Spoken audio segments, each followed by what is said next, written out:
And it doesn't appear that Jones can see out of his left eye. No. He told Aldrin Mickelson between round he would try to land some hooks. His left hook keeps sailing past Calzaghe's head. Max Kellerman is ready with Dr. Richard Lucy in the corner. Max, what's up? Dr. Lucy, how are you treating that terrible cut? Well, we started with adrenaline, then we put some thrombin in it. We're plugging it up with Avitine when we're done. So we did 40 seconds worth of stuff here, and then everything we got throwing it in there. Do you feel you're in the right position? You have enough time to work on it? Yeah, I think so. Thank you. So the Jones corner believes they're doing all the right things. Bottom line is they have not been effective in stopping the bleeding. And Jones is badly compromised in the ring. This started along about the second round when the swelling started to show up above his eye. And to what degree, Emmanuel Stewart, is this simply a case of a fighter who's almost 40 years old getting hit with punches he hasn't caught before? Well, I think a lot of it has to do with Joe Calzaghe. Just one tremendous fighter. I think he would have been a very, maybe not beaten Roy in the time, but he's been a competitive fight for Roy and anyone. Very smart fighter. Makes tremendous adjustments. Good chin. Good stamina.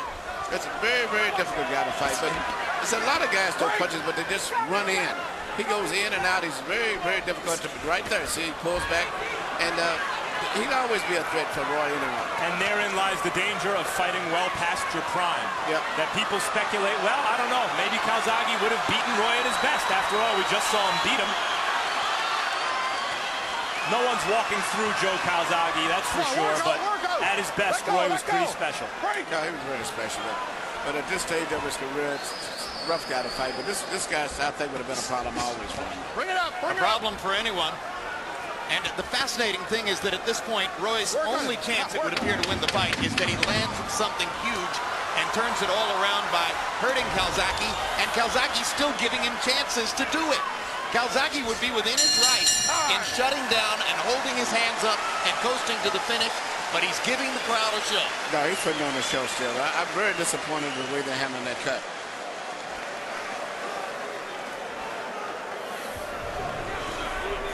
Come ahead. What I'm here. Yeah. Let a man proof go. Give me that bottle. Give me a bottle, man. The water bottle. My head good. Come on to the 10. All right. My head good. What's the water, Merc?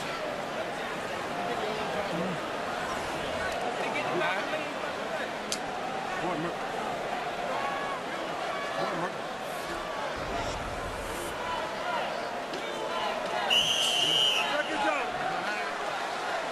Again, the danger to Calzaghe here is that he gets caught with a counter. So what does he do? He throws 105 punches in the 10th round, making it clear that he doesn't care about the danger. Come on, guys, you gotta get it. That's commendable.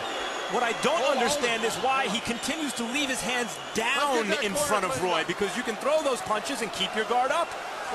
Believe it or not, that's just part of his style. You see him even training punch on the pads. He does it even on the pads, man. That's just his style. And he's very comfortable doing that. And he feels he has enough control over this fight now. In other words, if there's any fighter of the last 10 years who's as cocky and super confident as Roy Jones, it's Joe Calzaghe. Yeah. And yet it gives Roy chances. Yes, it does. But maybe that's what Joe thinks is the right thing to do. Maybe he is, in his way, showing respect for Jones's great reputation and record by saying to him, all right, look, I'm not going to back off.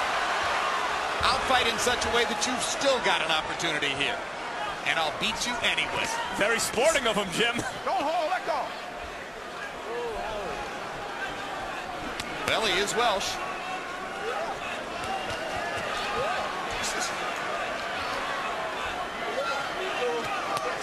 I think he's also, frankly, slowed Jones down to the point where basically he sees it coming. Yep. Yeah, he feels he has enough control over himself.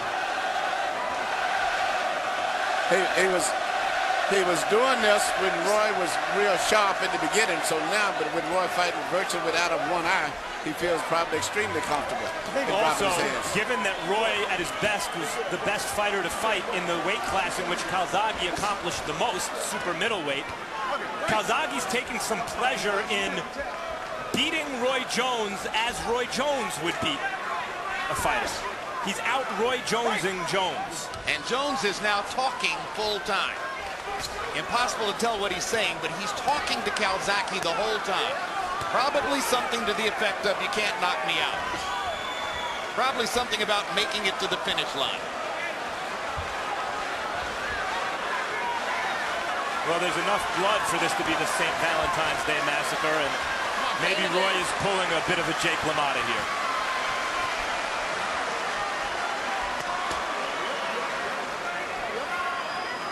A reference to LaMotta versus Sugar Ray Robinson, and the line was, "You never knocked me out, Ray. You never knocked me out."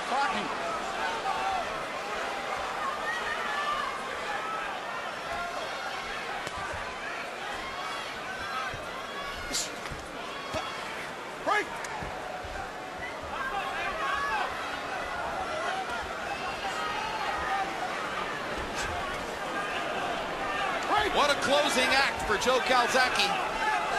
If this holds up, and he in fact walks away, these pictures will be a part of ring history for years to come. And he's had a phenomenal career. If he ends up doing what he's doing and beat two of our legendary greatest fighters here in America at the two biggest arenas, Las Vegas, New York, never lost a fight.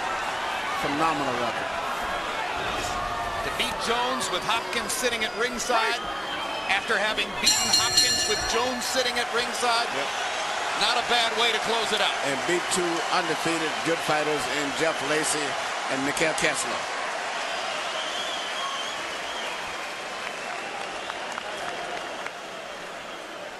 Right down the other one.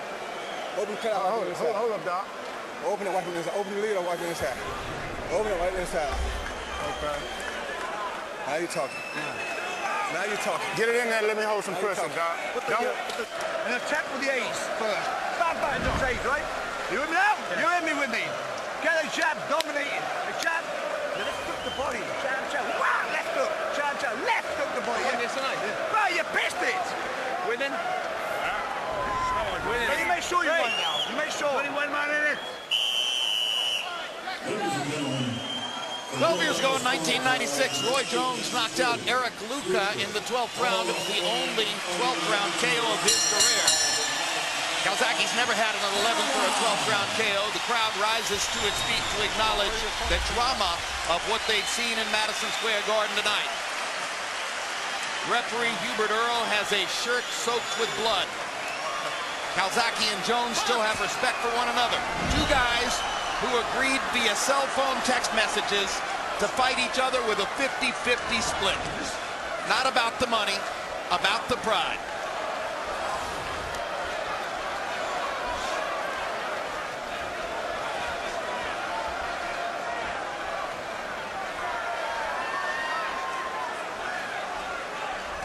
Roy knows the only shot he has to win here is to land a home run punch. And he seems to be measuring Calzaghe to try at least one before the end of this round. You know, you couldn't really blame Calzaghe if he just stayed away and ticked off the clock, so to say, this last round. Because, I mean, he's got everything to lose and nothing to gain. In fact, Roy is moving in, but he's got to let some punches go. He's just getting in position, caution, but he won't let the punches go. He's got nothing to lose. And whatever he throws, he should talk with full power with either hand, but he's not punching. This is not one of those unpredictable scoring panels, of which we've seen a few in New York in recent years. This is Jerry Roth from Las Vegas, one of the most respected veteran judges in the game.